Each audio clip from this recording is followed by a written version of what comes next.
کیا آپ جانتے ہیں کہ دنیا میں ایک ایسی مخلوق کا ذکر ہے جو آخری فتنوں کا سب سے بڑا سبب بنے گی، وہ جسے ہر دین، ہر قوم کسی نہ کسی نام سے جانتی ہے۔ اسلام اسے دجال کہتا ہے۔ لیکن سوال یہ ہے کہ کیا دجال پیدا ہو چکا ہے؟ کیا وہ ابھی بھی زندہ ہے؟ آج ہم اس راز سے پردہ اٹھائیں گے جس کو آپ لوگ نہیں جانتے۔ دجال کا ذکر نبی کریم صلی اللہ علیہ وسلم کی احادیث میں آتا ہے۔ آپ صلی اللہ علیہ وسلم نے فرمایا، دجال سے زیادہ فتنہ دنیا میں کسی نے پیدا نہیں کیا۔ یہ آخری زمانے میں لوگوں کو دھوکہ دے گا، آسمان سے بارش برسائے گا، زمین سے سبزہ اگائے گا اور اپنے جادو سے خدا ہونے کا دعویٰ کرے گا، لیکن اصل میں ایک انسان ہوگا جسے اللہ نے فتنہ بنایا ہے۔ کچھ روایات سے یہ بھی پتہ چلتا ہے کہ دجال ابھی بھی زندہ ہے، لیکن اللہ کے حکم سے وہ ایک جزیرے پر قید ہے اور اپنے نکلنے کا انتظار کر رہا ہے۔ حضرت تمیم داری رضی اللہ عنہ کا واقعہ بھی اسی طرف اشارہ کرتا ہے۔ تمیم داری رضی اللہ عنہ اپنے چند ساتھیوں کے ساتھ چھوٹی کشتی میں بیٹھ کر جزیرے میں داخل ہوئے تو ان کو ایک جانور ملا جس کے جسم پر بے شمار بال تھے۔ انہوں نے پوچھا کہ تو کیا چیز ہے؟ تو اس نے کہا کہ میں جساسہ ہوں، یعنی جاسوس ہوں۔ حضرت تمیم داری نے پوچھا کہ یہ جساسہ کیا چیز ہے؟ تو اس نے کہا کہ اے لوگو، دیر میں موجود اس آدمی کی طرف جاؤ، وہ تمہاری خبریں سننے کا بہت شوق سے انتظار کر رہا ہے۔ راوی کہتے ہیں کہ جب اس نے آدمی کا نام لیا تو انہیں بہت خوف لاحق ہوا کہ کہیں یہ جانور شیطان ہی نہ ہو۔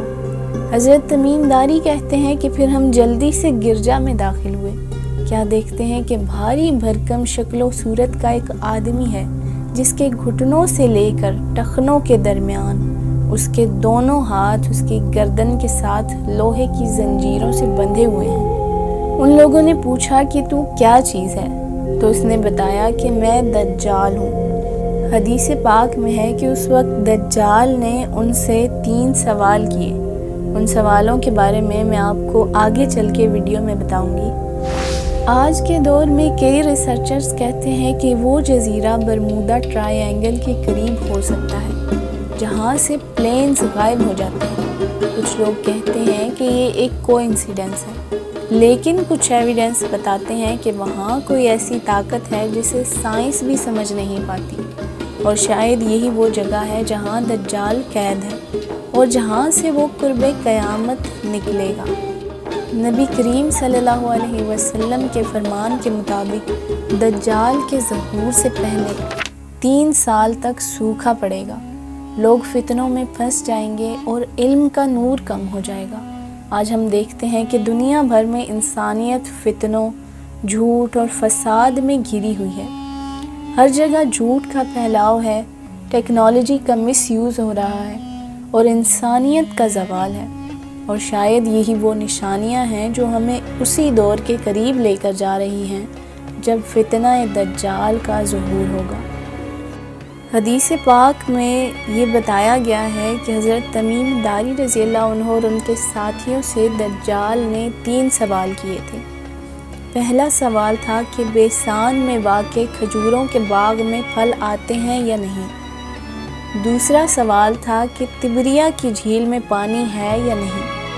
اور تیسرا سوال تھا زغر کے چشمہ سے لوگ کھیتوں کو سیراب کرتے ہیں یا نہیں۔ جب دجال نکل آئے گا تو وہ پہلے تو روزی اور برکت کا لالچ دے گا، جہاں وہ جائے گا زمین پھل دے گی، اور جہاں وہ منع کرے گا وہاں قحط پڑے گا۔ وہ اپنے آپ کو خدا کہہ کر لوگوں کو گمراہ کرے گا، لیکن اس کا دور صرف 40 دن تک چل سکے گا، اور پھر حضرت عیسیٰ علیہ السلام اس کو قتل کر دیں گے۔ اب ان سوالات کے جوابات پر غور کرتے ہیں تاکہ خروج دجال اور ان باتوں کے درمیان تعلق کو سمجھا جا سکے۔ بیسان فلسطین میں ایک جگہ کا نام ہے۔ اسے سب سے پہلے حضرت عمر فاروق کے عہد خلافت میں فتح کیا گیا تھا۔ یہ علاقہ قدیم زمانے میں کھجوروں کے باغات کے لیے مشہور تھا، جس کی تصدیق صحابی رسول صلی اللہ علیہ وسلم نے کی تھی، لیکن اب یہاں پھل نہیں ہوتا۔ 626 کے بعد ان درختوں نے پھل دینا بند کر دیا۔ یعنی اس بات کی تصدیق ہے کہ وہ زمانہ قریب ہے جب ان درختوں پر پھل نہیں آئیں گے۔ گویا دجال کے خروج کی 3 علامتوں میں سے ایک علامت تو پوری ہو چکی ہے۔ دجال کا دوسرا سوال یہ تھا کہ بحیرہ طبریہ کا پانی خشک ہو چکا ہے یا نہیں۔ گویا اس پانی کے خشک ہونے سے بھی دجال کے خروج کا ضرور کوئی تعلق ہے۔ بحیرہ طبریہ اردن کی سرحد کے قریب ہے۔ اس کی لمبائی 23 کلومیٹر، زیادہ سے زیادہ چوڑائی 13 کلومیٹر اور انتہائی گہرائی 157 فٹ ہے۔ اور دلچسپ بات یہ ہے کہ اس کا پانی بھی بغیر کسی ظاہری وجہ کے رفتہ رفتہ خشک ہوتا جا رہا ہے۔ گویا کہ دجال کے خروج کی دوسری علامت بھی تقریباً پوری ہو چکی ہے۔ دجال کا تیسرا سوال، جو دراصل اس کے خروج کا وقت قریب آنے کی تیسری علامت ہے، زغر کے چشمے کے بارے میں تھا۔ زغر دراصل حضرت لوط علیہ السلام کی بیٹی کا نام ہے۔ آپ علیہ السلام کی 2 صاحبزادیاں تھیں، ایک کا نام ربا جبکہ دوسری کا نام زغر تھا۔ بڑی صاحبزادی کا انتقال کے بعد جس جگہ دفنایا گیا اس کے قریب ہی ایک چشمہ تھا جس کا نام عین ربا پڑ گیا۔ چھوٹی صاحبزادی کے انتقال پر انہیں بھی ایک چشمے کے قریب دفنایا گیا جس کا نام عین زغر پڑ گیا۔ دجال کی تفتیش اور تجسس کے عین مطابق یہ تیسری جگہ ہے جہاں کا پانی خشک ہونے کے بعد دجال کا خروج ہو جائے گا، یعنی اس کو خروج کی اجازت مل جائے گی۔ دجال کے خروج کے حوالے سے بہت سی احادیث ہیں، جن میں سے صحیح بخاری کی ایک حدیث ہے کہ اس کے پاس آگ اور پانی ہوں گے۔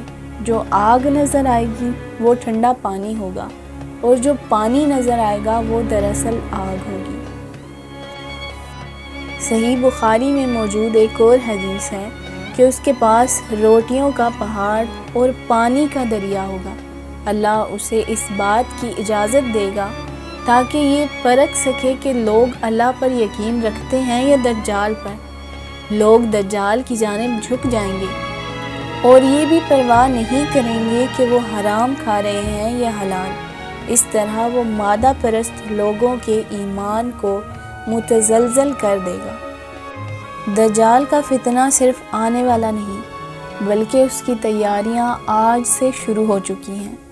آپ اپنے ایمان، دعا اور علم کو مضبوط رکھیے، کیونکہ جسے اللہ ہدایت دے اس پر کوئی دجال کبھی غالب نہیں ہو سکتا۔